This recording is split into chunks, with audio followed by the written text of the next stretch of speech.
Hello there. Thank you so much for joining us. This is News Channel Nebraska. My name's Eric McKay. Let's take a look at our top headlines today. 2 people are recovering from injuries after a car crash involving a sheriff's deputy.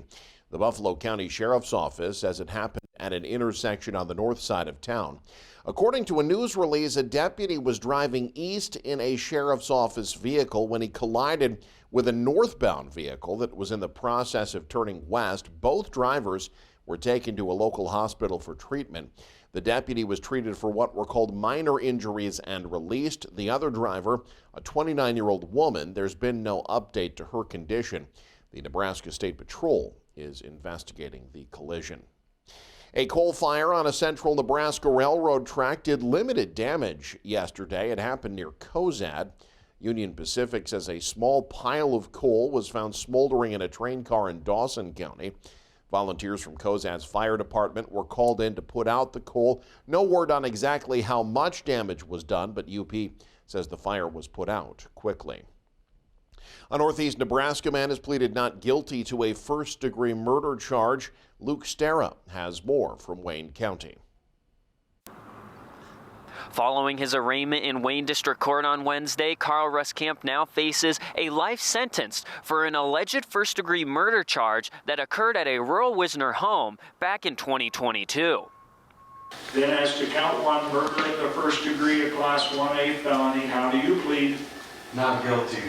As to count 2, use of a deadly weapon to commit a felony, how do you plead? Not guilty. As to count 3, possession of a deadly weapon by a prohibited person, a Class 1D felony, how do you plead? Not guilty. You're not. That is what Ruskamp pleaded for all 3 charges put against him on Wednesday morning. Ruskamp faces 3 charges, including first-degree murder, a felony weapons charge, and possession of a firearm by a prohibited person. This stems back to an incident in 2022 when authorities say 33-year-old Carl Ruskamp allegedly shot and killed his father, Gerald, at a rural Wisner residence. The first-degree murder charges were filed in 2023. Ruskamp faces a potential life sentence for the murder charge and up to 50 years each for the firearm charges. He also faces a separate drug charge in which he waived his right to a speedy trial on Wednesday. Ruskamp is scheduled to be back in court for a pretrial hearing on May 1st. In Wayne, I'm Luke Stera, News Channel Nebraska. In political news, U.S. Senator Pete Ricketts joining plenty of his fellow Senate Republicans in shutting down a bipartisan border bill. Joe Jordan has more. When it comes to the controversial bipartisan border bill, which appears dead on arrival on Capitol Hill, Senator Pete Ricketts has more than enough complaints. The fact of the matter is Biden wants an open border. This bill does not stop President Biden or any other president from abusing the law and granting mass parole to illegal aliens. This bill also expedites work permits for those who receive parole. Finally, we don't even know how much this bill would cost yet. Senator, I understand your argument that the border bill doesn't go far enough, but isn't this a classic case of half a loaf is better than none? In an era of divided government, aren't some border security improvements better than no border security improvements? Well, and that would be my point exactly about this bill, Joe, is that it really doesn't do what it's supposed to do. This bill would also give me, as president, the emergency authority to temporarily shut down the border when it becomes overwhelmed. Senator, the union representing Border Patrol agents backs the bipartisan deal. If the deal is good enough for the men and women on the front lines, the ones in harm's way, shouldn't that deal be good enough for you? The National Border Patrol Council sent a letter today to Senator Lindsey Graham with 3 ideas that could make this bill better. 1,000 encounter threshold instead of 5,000. Actually detaining instead of catch and release. And a cap on parole. Again, no indication the legislation is going anywhere. In Omaha, Joe Jordan, News Channel, Nebraska. That terrifying door plug blowout aboard an Alaska Airlines jet last month could happen again. That's according to the head of the National Transportation Safety Board, a day after the agency released its preliminary report. Laura Aguirre has more on the federal investigation.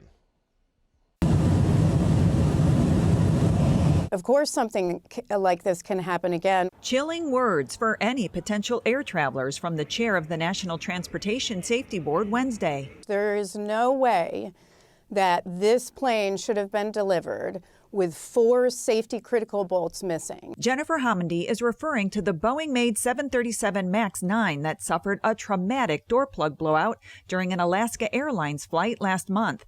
The NTSB said in their preliminary report Tuesday that 4 key bolts were missing. By design, if the bolts are there, it prevents the door from translating upwards and disengaging from the stop fittings and flying off the plane. The NTSB traced the missing bolts to Boeing's Washington State plant, where the plug was removed to make repairs before the jet was delivered to Alaska Airlines. In order to remove the door plug, they had to remove the bolts, and they weren't put back in. To find out why, they've requested process documentation from Boeing. We're still waiting on that documentation, if it exists. The search for answers is also reaching beyond Boeing. We're also digging into FAA's oversight of Boeing. Boeing's CEO has said that whatever the results of the investigation, Boeing accepts responsibility for what happened.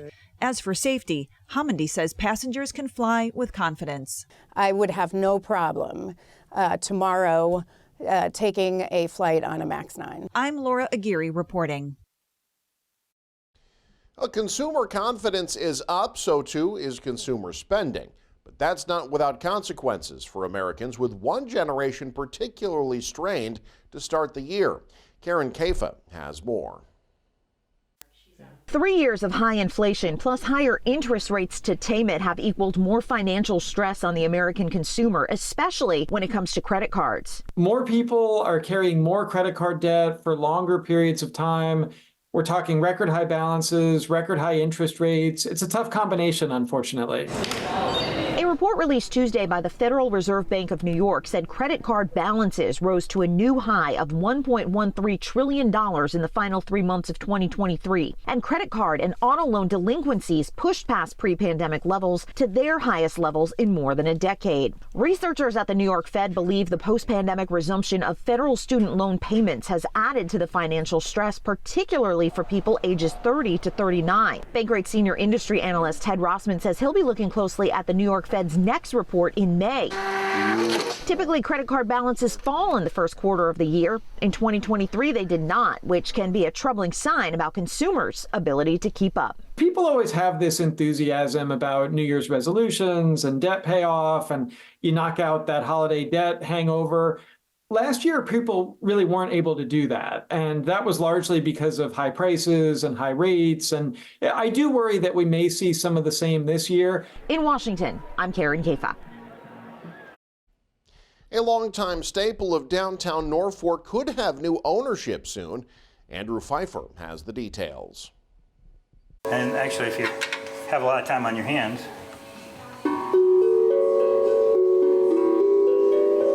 it's been a staple of the downtown Norfolk community for 39 years, and now Ravenwood might close its doors.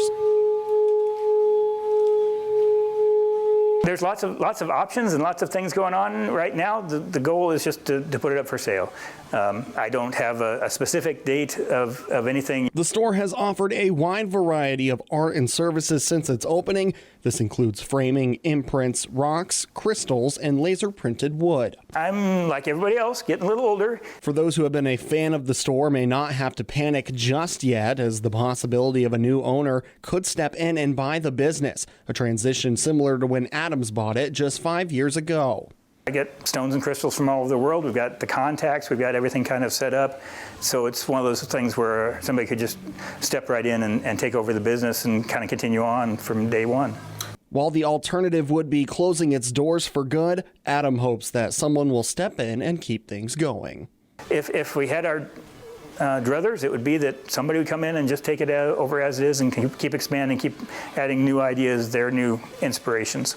There is no set timeline for when the store will be sold. Neither is the decision or the new direction of the potential buyer. Adams thinks it's scary, but is excited for a fresh start. Change is change. It's good, bad, and different. It's kind of hard to. Anytime you're changing, it's always kind of scary. It doesn't matter what it is, whether you consider it good, bad, and different. It's always difficult, and there's always stress. Thinking I wanted to do some things specifically with some traveling and some other sculpting has been kind of a passion, and people kind of know me for that and have said more and more that I should focus on that. There is no official word on when the store will be officially on the market, but will soon be available for purchase to those who wish to continue the downtown staple. Reporting in Norfolk, Andrew Pfeiffer, News Channel, Nebraska. A familiar face that's been with Grand Island Public Schools for 14 years being tabbed now to lead activities at Grand Island Senior High. The school's named Chris Ladwig the new activities director. He's been with the district since 2010. He's been serving as full-time assistant activities director since 2022. The announcement comes after longtime administrator, coach, and activities director Cindy Wells announced she's retiring this year. In sports, a small-town kid heading to a big-time college football program. Riker Evans taking the next step in his quintessential Nebraska story on Wednesday. The Highline football star signed his letter of intent to become a Cornhusker. NU coaches first contacted Evans after he posted eye-popping track times last spring. He initially committed to Air Force while holding out hope for a preferred walk-on offer from the Huskers. When that call came, Evans says he kept his cool. They called me during school, and I walked into one of my teacher's closets, and I took the phone call, and then I walked back out like nothing happened and ran home, told all my family, and then came back the next day. I'm like, yeah, I got an offer from Nebraska. Well, opportunity to play for Nebraska, so that was really cool. Evans says head coach Matt Rule wants to try him at several positions, but said he'd pick running back or wide receiver if he could. Highline's a 4-year co-op between Elwood and Eustis Farnham. According to Huskers.com, Evans will be the first Nebraska football player from Elwood since 1941. Meanwhile, 9 student athletes at a central Nebraska school a step closer to playing college sports. Michael Shively puts the spotlight on a group getting ready for the gridiron.